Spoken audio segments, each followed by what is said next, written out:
Hello, Brento. Welcome. Hello, Nathius. I see you've come here because you want to wake up after listening to so many podcasts. Yes, that's exactly right.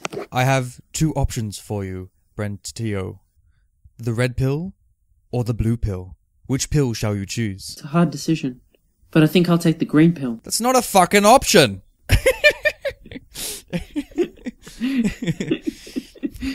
Broke character then, just for a brief moment. For a brief moment, yeah. You enjoyed that. You were like, That'd be so great.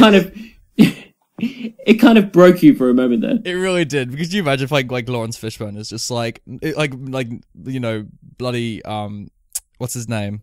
Keanu Reeves was like, oh yeah, no, I'll choose a green pill, and like Lawrence Fishburne just like throws the pills at him. He's just like, I can't work like this, and they just chose that take for the film. You'd be like, okay, cool, all right. Well, enough about Matrix, Brenton. We're not here to talk about Matrix. We're here to talk about a prologue. And I wanted to open up today. Speaking of the leather clothing, that iconic leather clothing in the Matrix, what do you reckon is the worst piece of clothing that you've ever owned? Yeah. Okay, so I had this jacket that I thought that was really cool in middle school. Oh, I thought you were going to say like the one I saw you with last night. No, that was pretty bad as well. But no, this one, and just to clarify for everyone that doesn't know the kind of the middle schooling system, that's just covers years 7, 8, and 9. So it's kind of like what you'd call high school, but it's like the first 3 years of high school. We were split into middle school, so it was 7, 8, and 9. And in year 9, I want to say, I got this jacket that I thought was really cool from Kmart of all places, and it was this kind of like reddish jacket with a hood, because you know hoods are cool, man.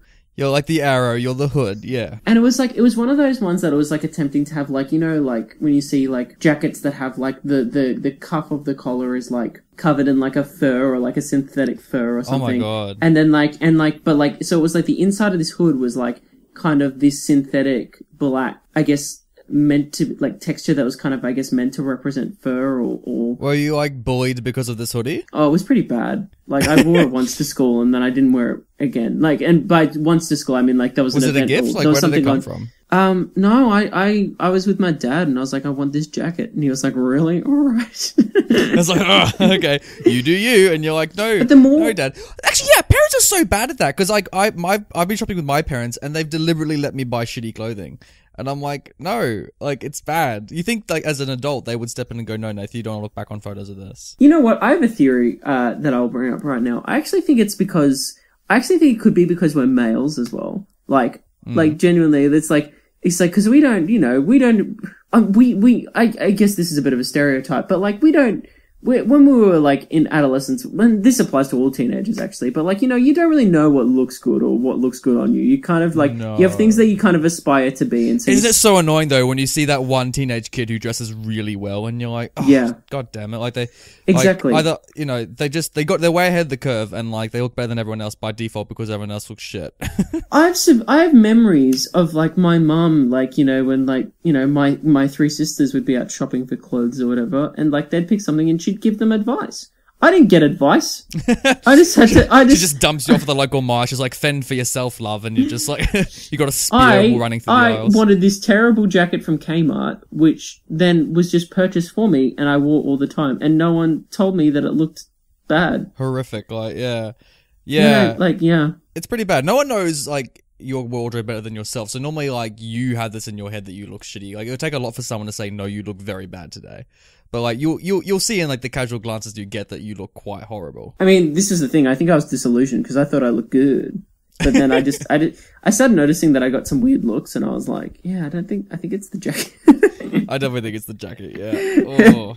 What about you, Nathan? Any terrible choices of clothing? Oh, like all of them. Like I had such shitty clothing for so long. I had a huge checkered button-up shirt phase, and like this is actually not even me as a teenager. Embarrassingly, this is when I was like 18. This is like my first year of college. For some reason, I decided to switch my entire wardrobe, and I had all these like buttoned-up checkered shirts. Like I was some like kid who grew up on like a country farm, and I was just like, yeah, I come from the country, and like I looked so bad, and they were also derivative. They were literally the same shirt. That's the worst thing. There were like 5 of the exact same shirts that I would wear just like every day to university, to the point where I had people question if I had different clothing. You know what I mean? You see like celebrities, like Mark Zuckerberg or something like that, and they always just wear the one shirt. They don't have a wardrobe. They're like, I just have fashion out of my life because it just makes it less complicated. Do you reckon? Would you ever live like that, Brendan? Like, what would be the one piece of clothing you would have as like your thing if you had to? Here's another example of I guess I'm gonna say an adventurous style of clothing. So my friend had this 16th birthday party. And the theme was, it was a dress up, and the theme was angels and devils. I'm waiting to see how the segues to the answer. I couldn't find a costume. So I went to like, I don't even know where I went. It was like this cheapo store. And I was like, I didn't want to just go and buy some angel wings. I wanted to actually have a costume. And so I bought this short-sleeved onesie, right? So it was like short sleeves and shorts as a onesie, if that makes sense. And it was it was a dinosaur onesie. So when you pulled the hood over the top, it had a dinosaur head on the top of it. This is what you'd wear as your one look. I bought this thing, which is still hanging up in my cupboard. Oh my goodness! I've kept it all this time. I've worn it once to this party. It's so tragically bad, but hilarious at the same time. And it was even more funny because it really had nothing to do with the theme. Like it was just like. Yeah, I mean, because when you said angels and demons, I'm like, I don't remember dinosaurs being in that novel. It's this green dinosaur with like a yellow belly. That's a onesie that you just pull up. Is it like a Dorothy the dinosaur kind of thing, or is it just like? It kind of looks like that. So, welcome. welcome to Classic Movie Banter, that podcast where Brenton and a dinosaur Nathan apparently. So how you been going, dude? What's been happening in your life recently? Oh, you know. Well, actually, you asked the question, so you obviously don't know. But yeah. But you know, I've just let's start with today. So today I had a big breakfast, like a literal, I ordered a big breakfast. Wow. And freaking chowed down on that. Then I came home and there was this sponge cake that someone had cooked with like cream and jam. So I ate that. And then, your life is so interesting, Brenton. And then I did some washing and washed all my clothes, and then they're drying now. And then it was time to do the podcast. So now here I am. Wow. See, my day was spent that I actually infiltrated the Russian mafia under the name Vladimir Lokuk, and I spent the whole day trying to interrogate all these gangster bosses until eventually I finally managed to meet the head boss. I ended up killing 5 guys. They had a tiger they let loose on me. I stabbed that in the chest, wandered out, managed to still watch The Matrix, came home on like a speed jet so I could make it in time back to Australia. And here I am, Brenton, and here's why I'm covered in blood. I think my story was better. So if you haven't already worked it out, today we will be reviewing that classic, The Matrix. The Matrix, hooray. No, it's actually exciting. I think today is the 20th anniversary of the film. Like, we just crossed 20 years. So, wow. Here we are, 1999. We're cutting at the curb, Brenton. We say we do 20 years or older. You can't be as close to that as that. So, exactly, I'm excited, guys. dude. Yeah. You know, so am I. We're getting near the end of the century. It's 1999. So, we're going to dive deep into this film. It's a very iconic film. It's probably one of the most classic films we've talked about or will talk about probably. in the podcast. Yeah. Yeah, probably. So Nathan, I do have a question to start off the show with you. Could you please come into my Hollywood office? It's 1998, and could you pitch me The Matrix? Okay. Hello, I am both the Wachowskis, for some reason represented into this like singular Australian male. Hi. Hello. Although I want to film in Australia, so maybe I should do a real thick Australian accent like, g'day, I'm a Wachowski. And I want you to film in Sydney, Australia. This film. Okay. So, Brenton, do you know philosophy? Yes. Alright. Imagine every major philosophical strand of thought whittled down into a 2-hour film. Okay. But where's it set? What's the setting? Alright. It's set everywhere and nowhere at the same time. It's in your mind, and yet it's all around us, the setting. Could you elaborate on that, please? Okay, imagine... Without spoiling it. It's an action, thriller, drama, foreign film. It's a biopic, and at the same time, it's about us all. It's a story... Nathan, this sounds like the biggest amalgamation of anything I've ever heard. I'm just going to give you the budget right now, because I want to see what this experiment, how this experiment turns out. Look, actually, I'll tell you what. Look, there is a main character. There is a main character. He's called Neo. He's going to be played by Keanu Reeves, and it's about this hacker. You know what? Do you know much about hacker culture, Brenton? Not really, apart from like when I watch it on television shows and I just see a bunch of nerdy white dudes just smashing keys on a keyboard. Alright, well let's give one of them abs and put him in a dystopian future and have him run about shooting up stuff in the name of hacking. I'm in! Here's the budget. Go make The Matrix. That sounds like nothing that makes any sense, but hey, I want to see how it turns out and I want to see that white dude's abs. Thank you. Also, I have a couple prerequisites for the filming. I demand that we shoot in Australia. I demand that we have every piece of lighting equipment covered with a green filter. Don't ask why. I demand that we have... Actually, those are all my demands. I was going to make more, but then I realised that's all we need, frankly. Well, everything you said can be arranged. Thank you, Mr. Producer. Joel Silver, I want to say you are who produced this film. Thank you, Joel Silver. No worries. That's The Matrix. Okay. Who doesn't know what this film's about? This must be one of the most well-known films, surely. There'd be people, I'm telling you, dude, there'd be quite a few people that would have no idea. And I don't know if that even helped, but hey, it's hard to explain this without spoiling the whole thing. So can't wait to get It actually is a straightforward movie, despite the gag of how complex that pitch was. Like, yeah, no, it's quite easy to understand too. Yeah, I think. Hence why it made so much money, like all the money in 1999. All the money. All the money. So, I'm ripping this Band-Aid off my knee. Yep. Oh boy, that hurt. And I'm throwing it in the pile over there.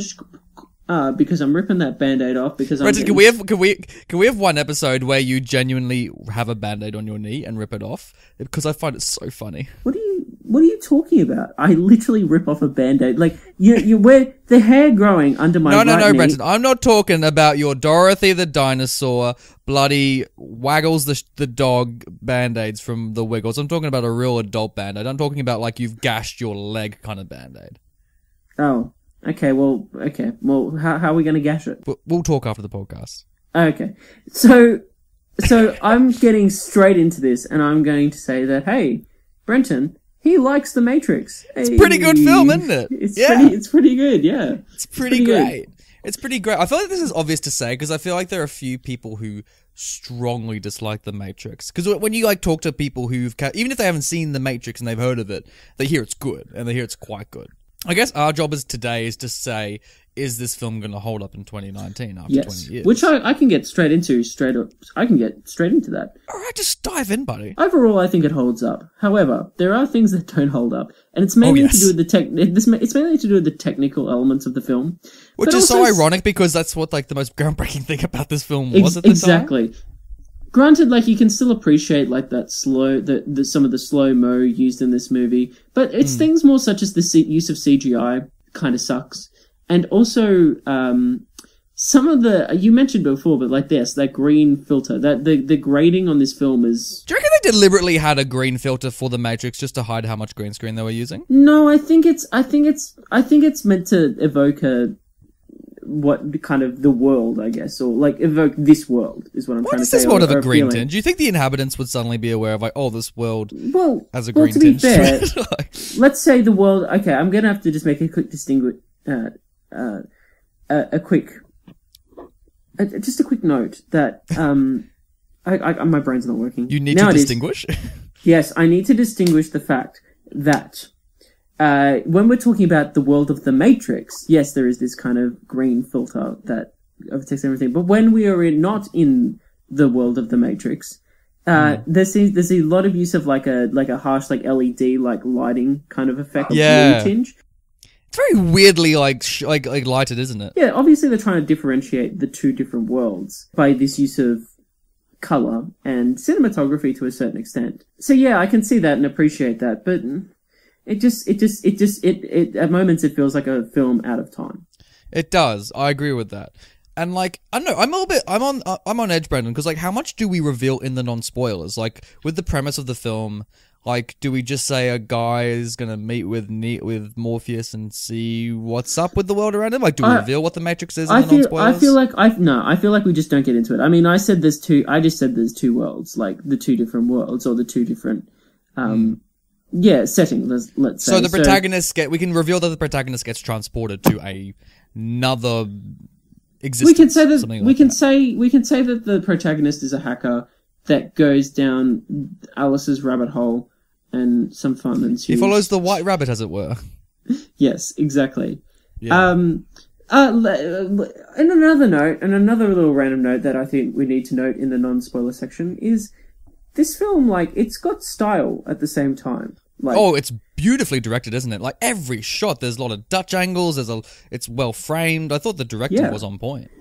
and not only just in terms of the technical elements of cinematography, direction, and sound, of course, but also just in terms of production design and costume and makeup. Like it's all very. The whole crew is doing their job. You know what I mean? It's great. It has a big artistry to it. Like it's like you don't get this kind of imprint in a blockbuster today that often, where you can really see every team like working towards a singular vision as opposed to every team just trying their best in like a weird kind of mixed soup. If that makes sense. Exactly. Yeah. No. Makes perfect sense. And I feel like this really, again, like the world building in this movie is just really strong, and the lore I guess behind a lot of things is kind of like there is a lot of exposition, but there's also a lot of things that are understated and are left for you to use your own devices to figure out. Yeah, which I appreciate. A lot of this film, like at least the first half, is just all the characters explaining, and I can see why, because like it is a very bizarre concept. I'm sure that was very new at the time, going to another world where, reality was questioned, all that kind of stuff. So you do have to, like, a lot of, because the film kind of jumps between action scene and then all the characters standing about saying, this is the this is the that, and there's more of this, and this is that, but is this really that? What even is that? And it's just them all pointing fingers at each other going, I don't know, what's this, what's that? And then it's like, oh, bullets, and they all start running about shooting each other. And it just goes back and forth between the two. In saying that, like, you make that criticism, but, like, which I agree with, like, but what do you think then of the characters and the character interaction and growth? I mean, the main four, I should say. So Morpheus, Neo, Trinity, and Agent Smith. Like, those four are fantastic because they're the main four characters. The rest, even the other antagonist, I would say, I call him Steak Man. That's what I call him. That's pretty good. We probably should not talk about that character till spoilers, because there is another antagonist. Yes, but I call him Steak Man. That's all I'll say. That's so fun. Oh, I love that so much, and I know exactly why you said that. We'll talk about that scene. But yeah, I think those four do a fantastic job. I love Hugo Weaving in this. I love Lawrence Fishburne. I love all of them. But yeah, I found it quite bizarre that all the rest are kind of derivative, and they really don't have much to do with each other. They're kind of like red shirts, if that makes sense. Totally. I can see where you come from. Like they attempt to, like, but it's very much in that style of like it's the 90s and everyone's just like talks like a very, like those other characters talking in a monotone, and they're just like, I'm just a badass. And I do this, and I do that. I respect Hugo Weaving's choice for that, but speaking of the 90s, this film is very 90s, isn't it? Like, it is. It's so kind 90s. of funny. Like, the actual premise of the film is so stupid when you consider, like, it in today's lens, which I guess I have to talk about in spoilers.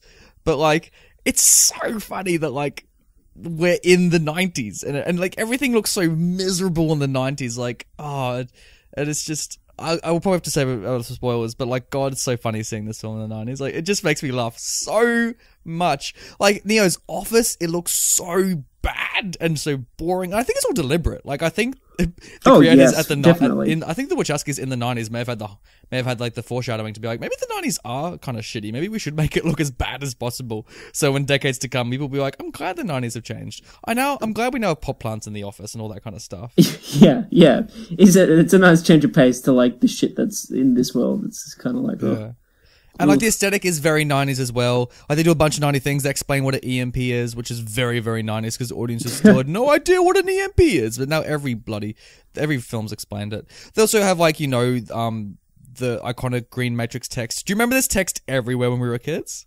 Oh my God, I do. Every school like screensaver we had in those early years, I swear to God, had the matrix text as it. And this was even before I knew what the film was. I thought I recognized the text before the film. Isn't that funny? Like it was such like, and it became quite iconic, kind of that image. There's a lot of stuff from this that became kind of like iconic. Although bullet time seemed to come and go. I never see it in cinema these days. But I mean that there's an iconic shot in this movie that is just at the time was just everywhere. Like it was insane. It's true. And like, because we've both seen this movie before, right? Yes. Yeah. And like, I know, when you first saw it, were you like, whoa? Like Neo in that scene, like, whoa. I thought it was so cool. But I also thought, I remember like the thing that got me when I was younger watching this film was actually the sound design. Yeah, it does sound beautiful. Like if you're watching this on your laptop, please at least have headphones in, because like the surround sound is fantastic, isn't it? Do you like the soundtrack? I don't have the soundtrack, unfortunately. Oh, but do you like it? Yeah, yeah. It's so much fun. 90s. It's so 90s. It's so perfect. It's like Blade. Actually, yeah, this is very similar to Blade. Now I was going to say, like, that's the film that I think is like that is most similar, at least that we've reviewed on this show, is Blade. Yeah. Like, and it's a huge compliment because we love Blade. Yeah, for sure. Oh, that's an interesting question, but I won't ask it now. Oh, okay. What I will do now is that, in terms of like any other criticisms, I guess like there's some moments in this that are full of that kind of 90s cheese factor. Like there's some, there's a bunch I wouldn't say that's a of criticism. Like, but I don't. It's...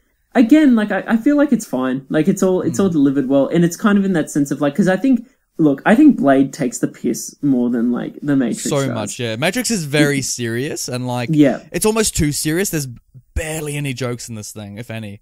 Like there is scarcely any humor in this film, and like, you know what I mean?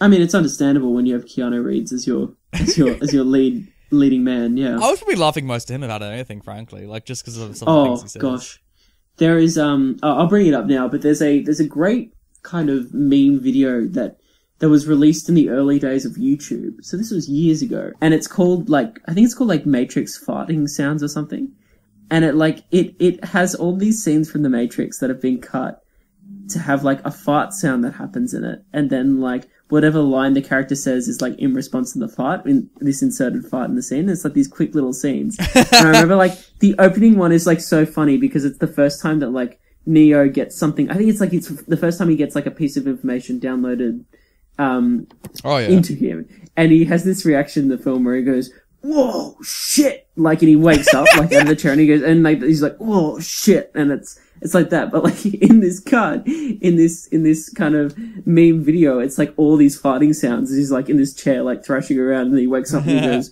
"Oh shit!" And then like, and there's so much other, there's so many other ones, like the scene with the Oracle when she's like baking, I think, and it's like there's these fart sounds, and then she goes, she opens the oven after like all these awkward fart sounds, and then turns around and goes, smell good, don't they? And it's just like, oh my god, it's just perfect. This video, if you have the chance to check it out, I don't know if it still holds up, but like I got some good. It's another classic meme from Brenton. Yes. Oh. Anyway, no, I loved it. Back to the movie. Yeah. Do you find it weird watching it now because of how many films have ripped off on it?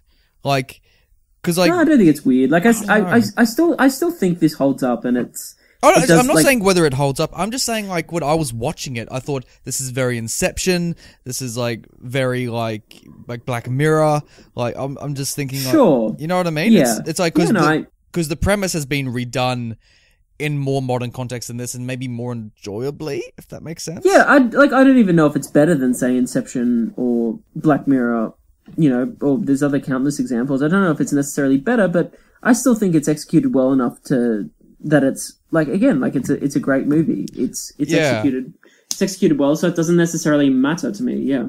I just think you should walk in going in knowing that, like, I don't think you'll be as blown away as people. Like, for people who talk about this film when they first saw it in 1999, I think if you go watch it today, you won't be as blown away. Like, you can't. You simply can't. I think you'll just probably sit down going, "Oh, this is a pretty good film." I don't think you'll get anything more out of that. Yeah. Like, no, and that's okay. That's like That's fine. Because when this movie came out at the time, people were questioning reality. They were going full on like simulacra, like, you know, Baudrillard, like all the philosophical, like is even the world real and all that kind of stuff. I don't know if you get that today, because like, I don't know. I feel like this I don't know. I feel like the film. Here's a weird thing. So the film tries to like go through all these academic ideas, but then just like spends half of it just having generic kind of, well, not generic because they're quite well made, but just all these like big fight scenes. So I'm like. It's like I feel like it feels like a high school teacher is trying to teach you something, but like they're doing it on like a football field. You have to like kick around a soccer ball as they're teaching you math. You know what I mean? Right. I see. I hear what you're saying. Yeah. So like, I don't know. It feels like they're trying to please both crowds, and I feel like the film might even be stronger if they leant more towards one or the other. But yeah, I think what really saves this film, not that it needs saving, but I think what really boots it up is what you said before. It has such a singular vision. Like, it's so unique and it has such a clean, clear direction. It feels so fresh and nothing, even though people have like emulated like themes of it since, no one's actually made a direct copy of it. Yeah, you know? Exactly. Yeah. So all that being said, I kind of want to rate this because I got a lot I want to say in the spoiler section today. Same. As always, the most delicious stuff is in the spoilers. Yeah. So look, I'm going to give this a thumbs up and say like, hey, this is a perfect movie to watch, and if you haven't ever seen it before, like, make sure you do some catch up and watch this movie. Not necessarily, as Nathan said, to be blown away by the special effects. If you want just like a good action movie with some interesting themes, then that's what you're going to get. Yeah. Yeah, and like we said, like this vision hasn't really been recreated before, and it's very singular, it's very iconic, and it's unique. So it's worth a watch. So thumbs up for 100%. No, thumbs up too. I agree with everything you just said. We're back in accordance, Brenton, after the schism that we've had, with our Disney and breakfast adventures. We're back on the same track. Oh, it's nice, isn't it? It is nice. Yeah. Is it so wonderful going from like fucking Bambi and Fox and the Hound to this? Oh, I love it. It makes me love this film even more. It's the best change of pace. I'm like, oh, thank God. Like, they're not all like annoyingly cute animated characters. I'm like, there's like blood in this. I'm like, this is fantastic. Oh, it's so good. Spoilers, nothing but spoilers. Spoilerless movie. Matrix released in 1999. Oh yeah. Spoiler alert. I love it. All right, dude. What do you want to spoil about this movie?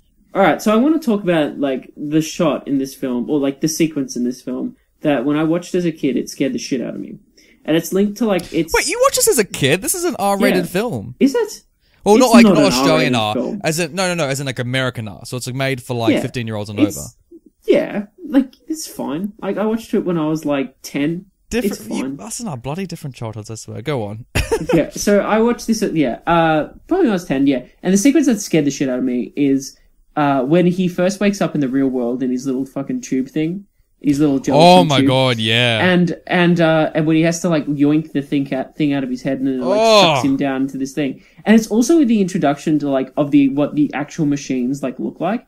And to me, like these little octopus machine things are just like great design work, but they're like terrifying. Like no God. But God, like that was the scene that like made me question stuff. Was like when he wakes up for the first time in that real world and sees what the real world is, and also like that there's like the rows and rows of these pods with people in them all connected to the Matrix, and he has that tube that's like all the way down his throat, and he like yanks it out and like starts dry reaching, and then this film yanks is the thing out of the back of his head. Yeah, it is. So, like even when that mini squid thing is like in its belly button. Fuck yeah, no way. It's like an alien moment, isn't it? It is, and it totally is. It doesn't hold up as well again today, but it's an uncomfortable thought of something that like fucking like goes through the folds of your skin But that's the thing that I think helps make it stand out, because like the actual squid was a prop. You can see it's a prop, especially when they pull it out of his belly. You see it like fly into the little tube and they toss it out the car, and it's like, I'm going to sleep now, Hal, and it like dies, and you're like, oh God. And like, I remember touching my belly button at the time, going, "Don't you dare!" It makes you feel sick. Yeah, it's not a nice sensation. Like I just think like that distinction and that shock of like when you see what the real world has become. But there's so many sequences in this film. I have issue with that, by the way, Brendan. I think this movie tries to be smart, right? It's got all these big ideas about what's real and what's not. But God, I have issue with the premise, to start off with, especially with the humans. Okay, so I don't get how, like, we're supposed to be, like, the energy source for this robotic society. Like, really? Like, they had, for some reason, the resources to build these, like, skyscraper towers to, like, house the entire human population to, like, because our bodies emit energy? It's like, if they could build this contraption to make us harness our energy, then why are they growing humans? Why not just, like, make, like, windmills and make, like, you know, other energy sources? Why not burn the earth? Why not like go through coal? I don't know. Maybe they have lost a lot of natural resources, and maybe I don't know. This is just being all hypothetical because you raise a good point, but I just found it so stupid because this film tries to be so smart. I'm like, really? We're the main source of power? It's like there are a billion other options you could have made electricity besides like having a bloody tube connected to a human body. Like, well, there's no way we emit that much heat. Well, no, but I mean, like, you know, there is energy there, but it's more so the fact as well that they're like literally in stasis. Like, they're not moving, they're not generating anything. It's just like, exactly. I'm just like, I'm just like, really, this is what powers you up? I'm like, come on, you can do like, better than that. Unless it's like they're getting brain power from like from the waves of like brain energy, I guess, as like they're dreaming about the Matrix. But like, I don't know. Like, you raise a good point. Yeah, I know. Another thing I didn't get was like, humans scorch the sky. How the hell did we scorch the sky? Like, you know, like it like pans up and you have like this like thunderstorm constantly running above. I'm like, really? We did that? I presumed it was like a nuclear thing. I've never heard of nuclear bombs just like suddenly, like, I've heard of volcanic ash maybe like, you know, covering this, like, you know, the sky for a little bit, blocking some sunlight. But that's like, I don't know. I found that a little bit neck level as well. I was like, I feel like they're taking a lot of creative liberties here, Mr. Brenton.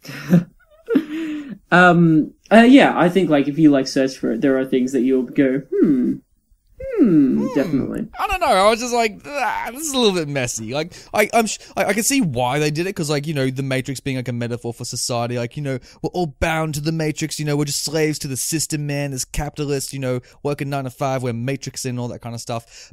And it says interesting things about it. But then it hard cuts to like them, like, you know, running about in a ship flying between tubes, going, this is an EMP, and there's giant squids attacking us. You know what I mean? Like, it goes from so serious to almost like cartoon, like anime kind of like tentacle porn kind of shit, and I'm like, I don't know, I feel like you should just stick with one.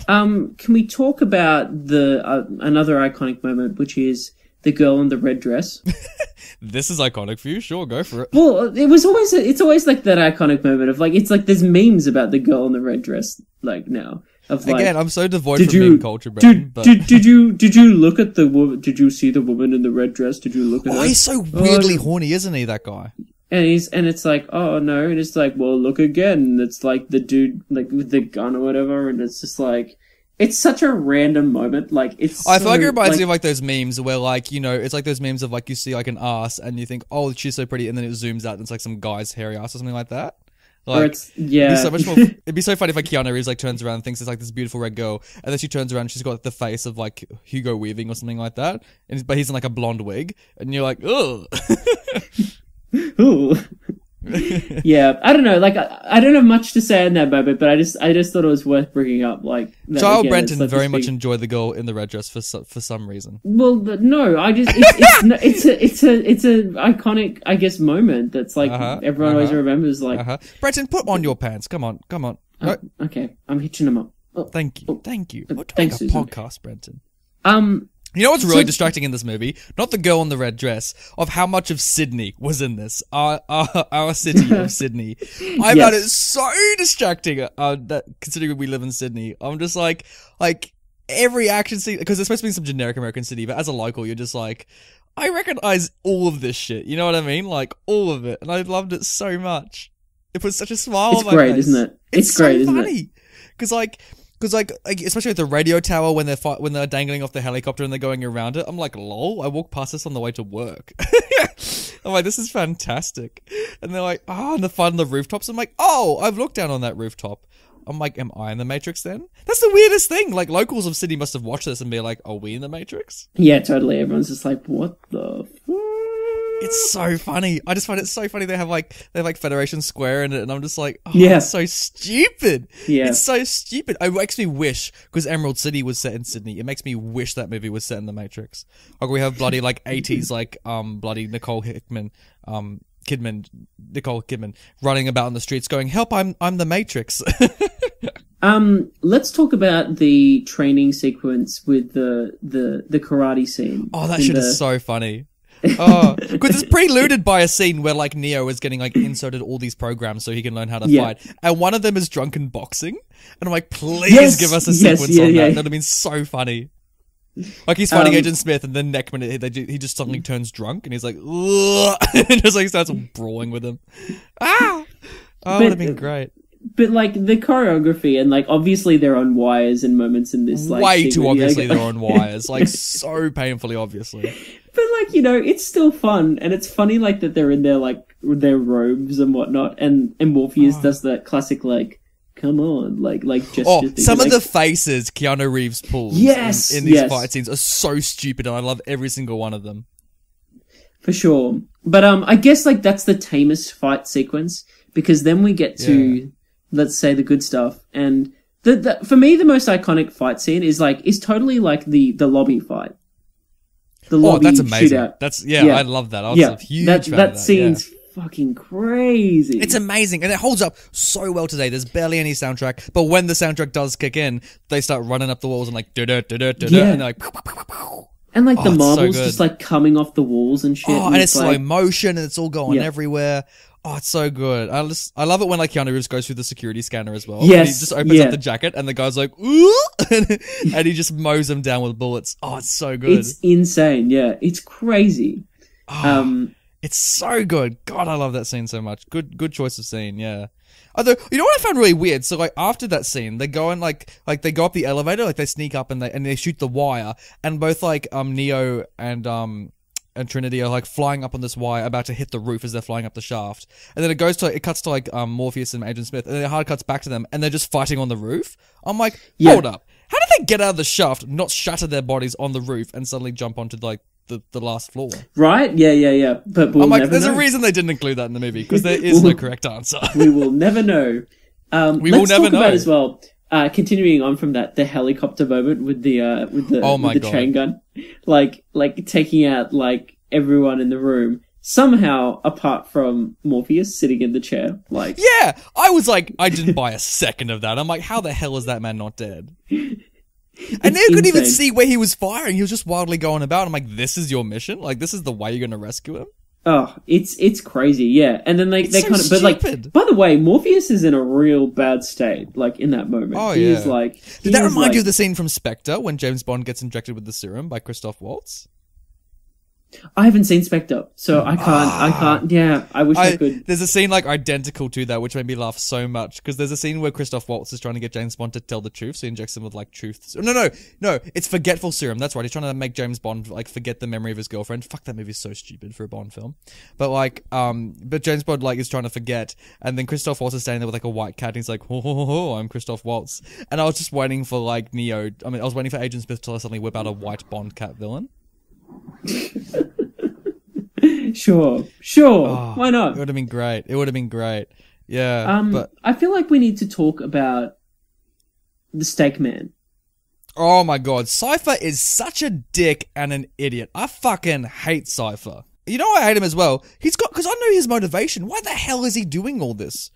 Because he wants to forget. He wants to just be able to live in the Matrix. Idiot! He wants to live in the Matrix and eat a steak. That's what he wants. My favorite line of the movie was like when he's like, "Oh, I want to be someone important, like an actor or something." I'm like, "You fucking moron! Like, you piece of shit! You're risking the human race just so you could be a bloody actor eating a steak." I'm like, I hope you burn with bullets. Like, oh. Did you just find that a weird effect as well? That little Ghostbusters, like, kind of zzz as they get fired with the energy blast? It was so Ghostbusters. I'm like, this is 1999. You can do it a little bit better than the Ghostbusters, like, blast.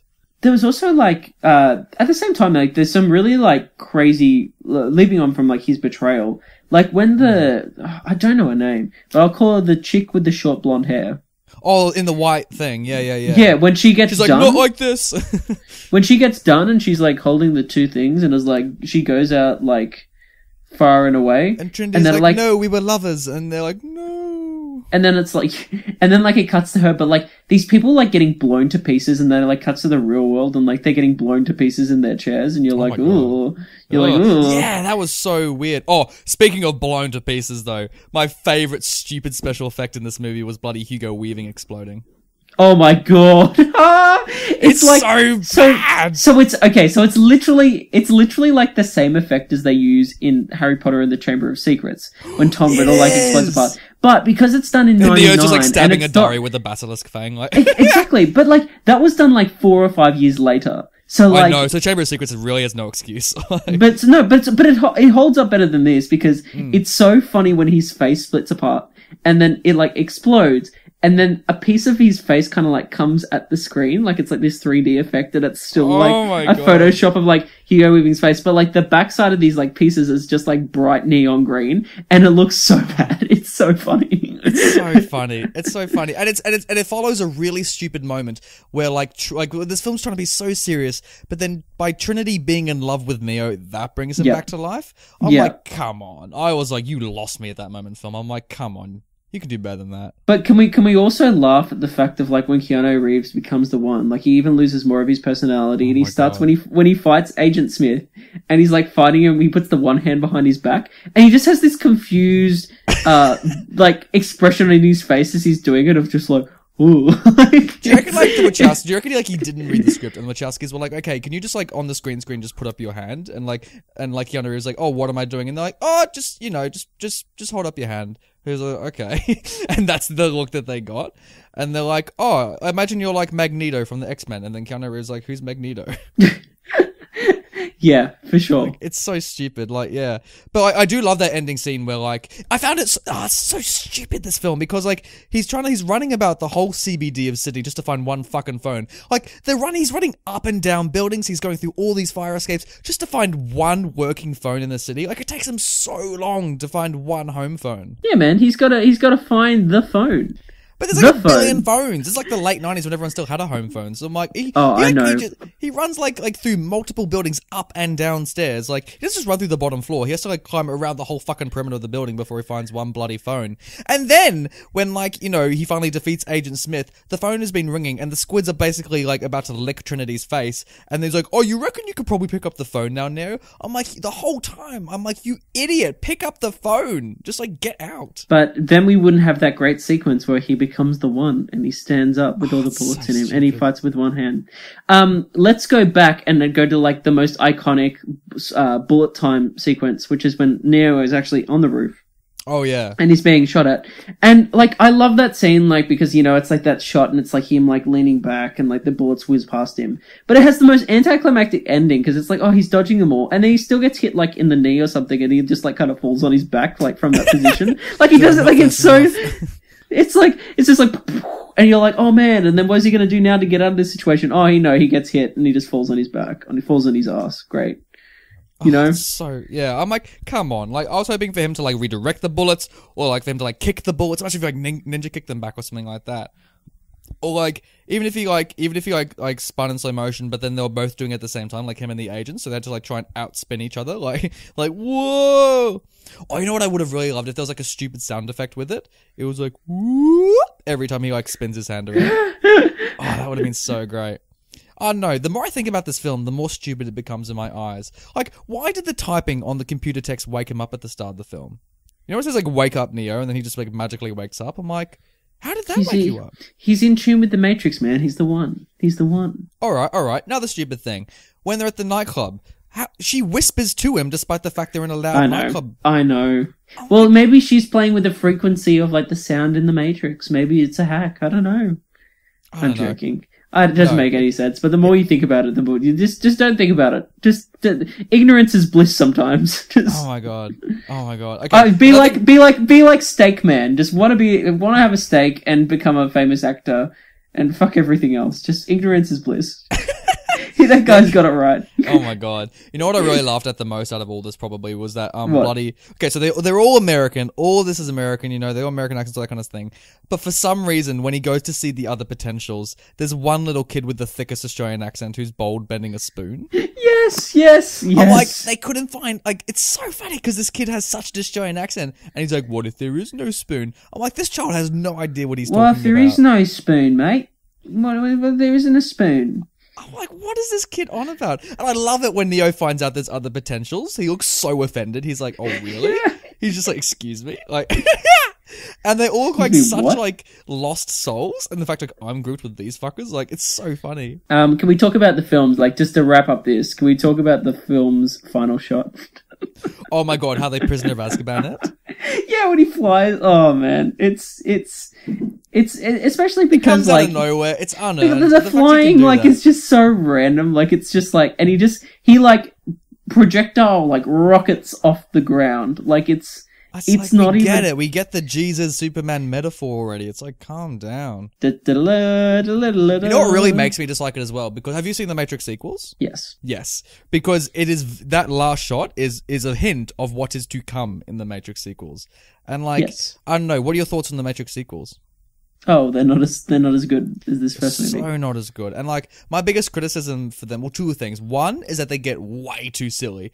Like, the first one's kind of silly, but the second one is like, with those ghost guys and like with the whole, all that shit, I'm like, nah, this is way too silly. And thing number two, it's so complicated. You think there's exposition in the first film, the second and third are even worse. And like, it just gets so trapped under itself. It just gets out of control. Yeah. I do like that we see Zion in the sequels, though. I do like we get to see Zion. Yes, but... The weird cave orgy and all that kind of stuff, so... Yeah. With all that being said, though, I just have some questions that I wanted to ask you. Specifically, how did they make the Matrix making movies?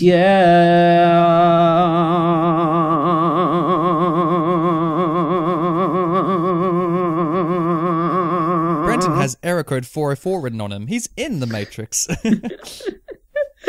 Whoa, shit. Whoa. Oh my god, I love that Keanu Reeves. Like when bloody Lawrence Fishburne jumps for the first time, he's like, whoa. I'm like, that's fantastic. So I've got some facts, you got some facts. Let's get into this. Do you want to drop them beats and just like drop a fact on me? Okay. Carrie-Anne Moss twisted her ankle while shooting one of her scenes, but decided not to tell anyone until after filming so they wouldn't recast her. Really? Oh, yeah, dude. Because there were a lot of injuries on this set, so that's pretty funny. She kept it quiet. And then, like, so because she was terrified she was going to be recast. Whoa, man. Whoa. That's commitment. Whoa. That is commitment. Good on Carrie-Anne Moss. Because she's publicly said heaps that, like, this is the film that made her career, you know? Like, yeah. And she's great. Sadly, the only other thing I've seen her in is Jessica Jones, which she's quite excellent in. So if you... I haven't seen Jessica Jones, but she voices someone in the Mass Effect game series as well. I love that you know that. She voices one of the Quarians, I'm pretty sure. Anyway. What an iconic moving on. character. Yeah. So the way that they convinced the studio is actually not the pitch that I gave you at the start of this episode, Brenton. So the Matrix, so they're like, okay, the Wachowski's like, let's go make the Matrix. And like, okay, so they had like some producers on board to do this film. But it was a huge investment for Warner Brothers to spend $60 million to make a movie with all these deep ideas and, you know, special effects, all that shit.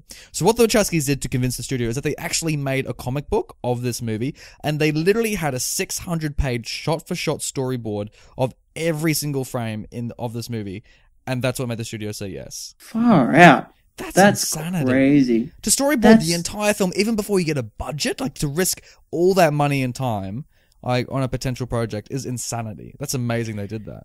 Thank God it got made. Oh my God. God. Because moving on from that, so the studio insisted on a great deal of explanatory dialogue as they describe the screenplay. Yeah, as they describe the screenplay as the script that nobody understands. And then Lauren Fishburne states that once he read the script, he did not understand why other people found it confusing. However, he had a doubt if the movie would ever be made because it was so smart. Yeah, you don't see blockbusters these days try and be as philosophical as this one. So I do respect the movie for that. I wish we had more intelligent blockbusters. Inception, sure. Inception, yes. Like it's all like Nolan movies, basically. Arrival's pretty intelligent. Arrival's not a blockbuster. Like, there's no way. It made money though. It did, surprisingly. I know, but it wasn't a summer blockbuster. Like, no, I wish there were more of these. You know. Well.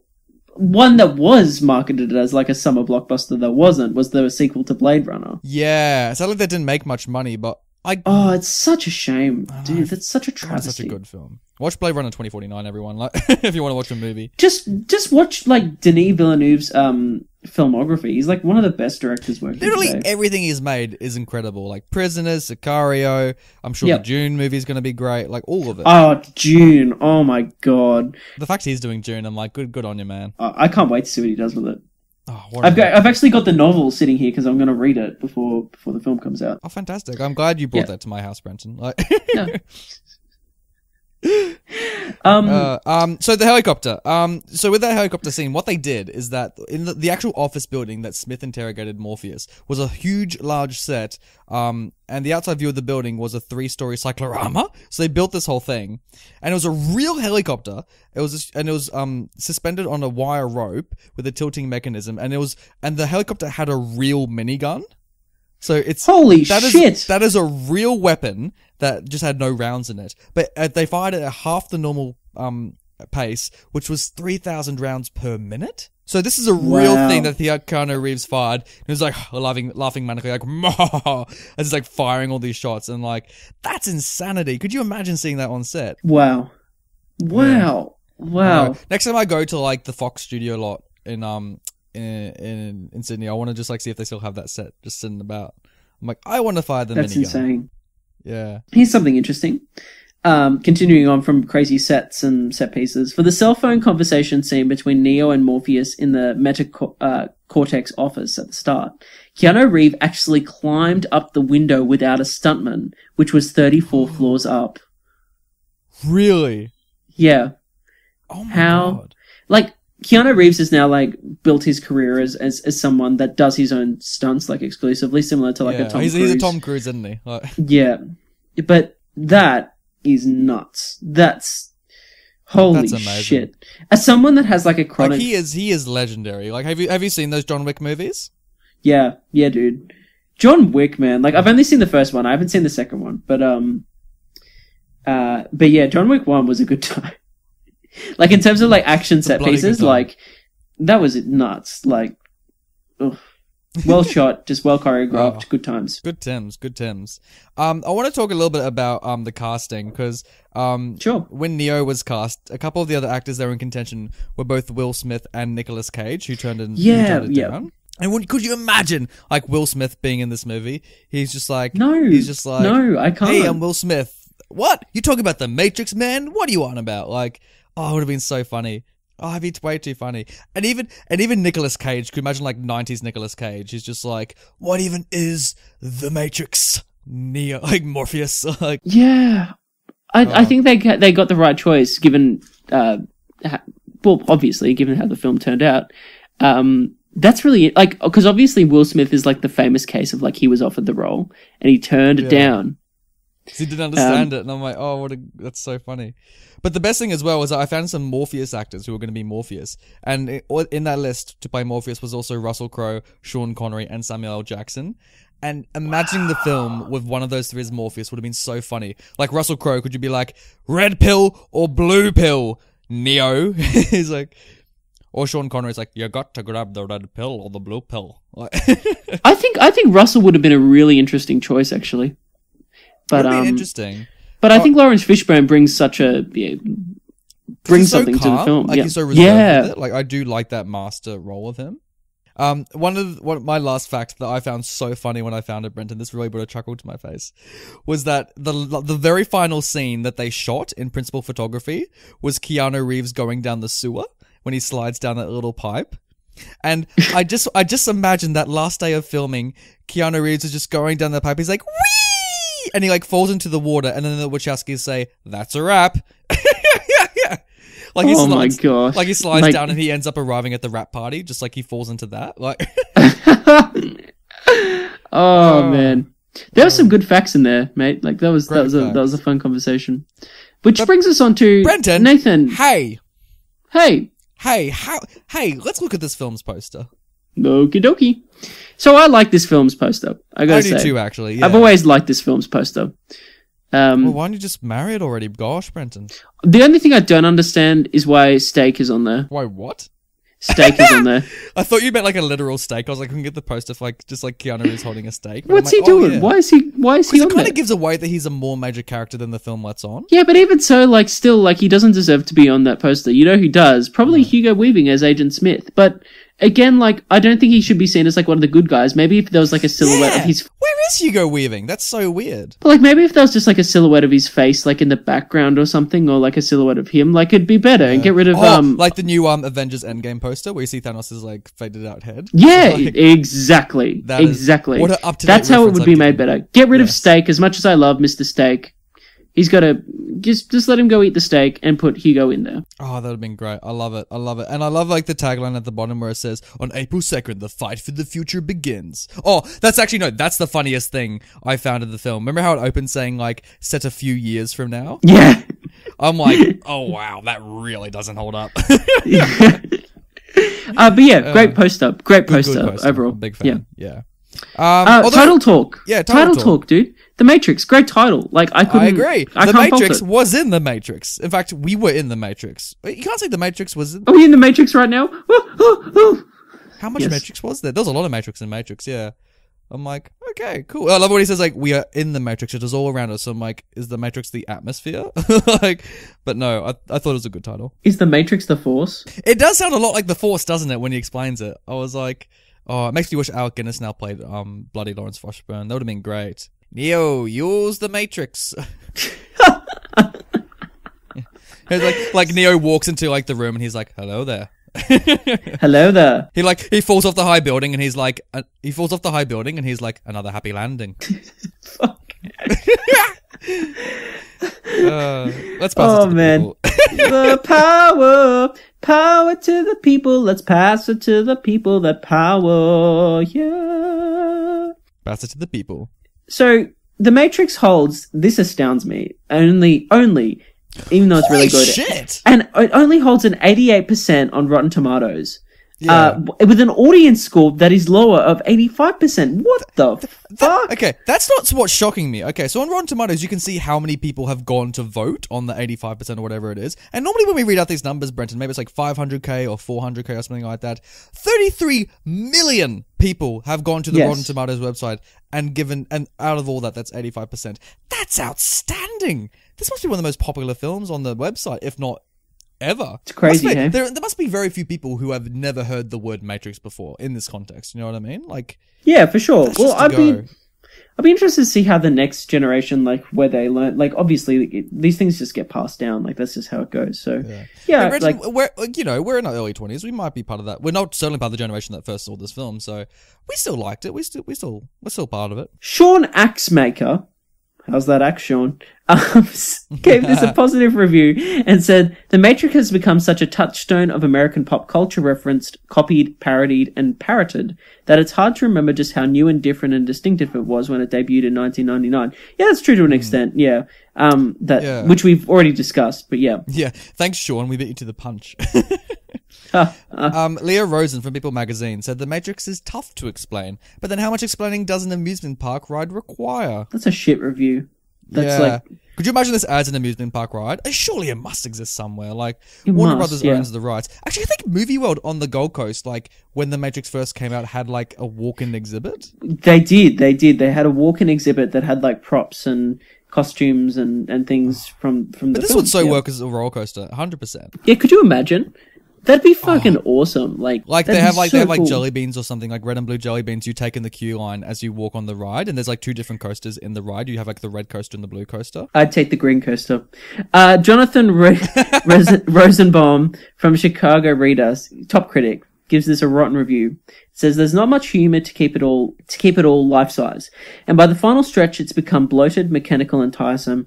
Jonathan, no. Like, I know, like, you have a point about the humor. He does have a point about, in terms of humor and fun. I do wish it was more funny.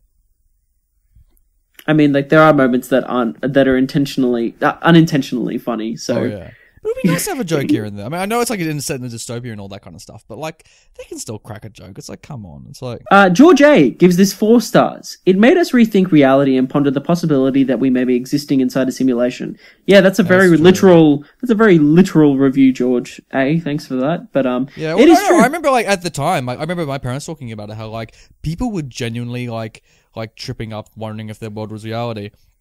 I don't know if I've told you this story.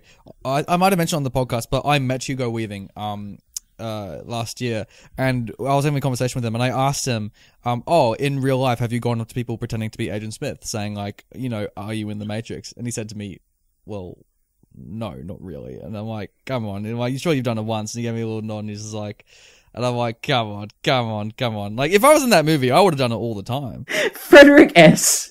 gives this movie 4.5 stars. Excellent movie. One weak point is the resurrection part that depicts exactly a trend of Jesus-like characters in movies in the end of the 20th century. Interesting, Frederick. Yeah. That's an Actually, you know what I interesting really point to make. dislike about that film? Because Frederick raises a good point. I really dislike there's a prophecy in this film, and I really dislike the Jesus allegory. Because I'm like, we don't need it here. We don't You know need what I it. mean? We don't need it. Yeah. It doesn't serve the story. It's not narratively interesting. There's no character development in it. Like, Neo doesn't really change that much from start to finish, except for the fact that he accepts who he is. Like, you know what I mean? Like, I don't know. Yeah. I didn't buy it. Although, speaking of Jesus, it made me really wish we had Willem Dafoe as Neo, because that would have been amazing. God. Oh, that would have been great. Ken P gave it 5 stars, and this is great. Listen to this one. My friend dragged me to the theatre to see this. What I saw can best be described as mind-bending. About 2/3 of the way through the film, I had to start flicking the wheel of my lighter to ground myself in reality. A bum in the front row stood up and declared the film to be bullshit before throwing an empty whiskey bottle through the screen. One of the best films I have ever seen. Thanks so much for sharing that story, Ken. What a great story. Oh my god. Where That's the hell like did you see that would top like the cinematic experience. Like, you seriously. imagine? Could you That's imagine you awesome. going to the movies to watch like Captain Marvel, some shit like that, and there's a guy like flicking a lighter just to ground himself in reality, then some fucker stands up and just throws a whiskey bottle at the screen. Oh, I'd love that. That'd be so funny. Ah. Oh man. Frycook48 says, watched it for the first time last night, despite some dated moments and some being ruined by parody. It was still really awesome, though it was constantly messing with my head. It's such a cool premise for a movie that's been done so well. Why do my eyes hurt? Because you've never used them before. Show less. Oh my goodness. Yeah. It's cool. Like, that just sums it up in the sense of, like, that's someone that's just seen it recently. And yeah, it's still, even though you can you can note that there are some dated things, like, overall it still does hold up, which is nice I to do know. really love that it is like, you know, it feels like a revolutionary filmmaker, you know, let's stick it to the man, you know, and let's stand up for like being a part of the system and all that kind of stuff. It feels very like rock 90s, like let's just take it against the authorities, man, like all that kind of stuff. Oh, and speaking of rock music, that ending credits soundtrack, right? It's a banger. It's a banger, such guys. a banger. And lastly, Chris Cross wrote on YouTube, I do hope the Wachowski brothers find some way to make The Matrix 4. Hey, I hope they don't. Same. Did you see Jupiter's Ascending? Oh my god! Fucking hell! It's. Wait, can you give me a little Eddie Redmayne right now? Go! But I don't know if I've mentioned that I met Hugo Weaving, but I met Hugo Weaving. And I asked him that, like, oh, do you reckon you'd do a Matrix 4? And he said, oh, the Wachowskis will never do it. And I'm like, oh, okay. Well, that answers that then. So, no. There's also the story wraps up pretty well on 3. You don't need a 4. Yeah, it's But fine. knowing Hollywood, they're going to to reboot it or prequel it or do some shit like that. No. We don't need it. We don't need it. Ever. No. Also, they're no longer the Wachowski brothers. So you really exactly. Yeah. I was about to bring that up and just say, I thought you'd correct it, but you read it verbatim, so that's the fine. Wachowski sisters, they now are. So yeah, that's all of the people. That's all the Matrixes. It's done. We Matrixed it. You know what? Hey. Like, I wish I have the same problem with Inception as well. I don't know where this belongs, but like, I wish it was an amazing film. It was very, very imaginative, but I still wish like it was even more imaginative. You know, they can bend the rules of reality, Brenton. Like, why not like turn into dragons, or why not like, you know, flood the city? You know what I mean? Like, they could do anything in the Matrix. Because they've got a budget, Nathan. So that was the Matrix. Look, again, like, I still think this holds up. It's worth a watch. Watch it with your mates on a Thursday night. Watch it with your mum on a Friday night. Just, you know, just watch it any time with anyone. Like, this is a good time. Watch it by yourself on a Monday night. No. But, hey, great episode, man. That was a fun conversation to have. Yeah, if you guys prefer any of the other Matrix films to this one, because I was going through a couple of the other comments, and like some people were saying that they preferred Matrix 2 and 3 to 1, and I'm like, oh no. So if you do like the other two, let us tweet know at why. us. Yeah, tweet at us. I want to see the good YouTube arguments. comment at us. Let us know. Like, I like the people that defended Bambi to me. I like the people that defended bloody Breakfast Club to me. So it's funny seeing these things. It is funny. It is, and it's worthwhile, and we appreciate all the messages and all the support. And on that note, I guess we will see you guys next week. Yeah, for some more for another movie, for another classic movie with some banter. But Nathan, seriously, Yes. where's that green pill? Oh, sorry. I realized before I had to hide it up my ass. Wait, give me 2 seconds. Oh no, no, Nathan, no, Eat it. no, Eat it. no, Eat it. You will swallow. Oh, no. What the fuck?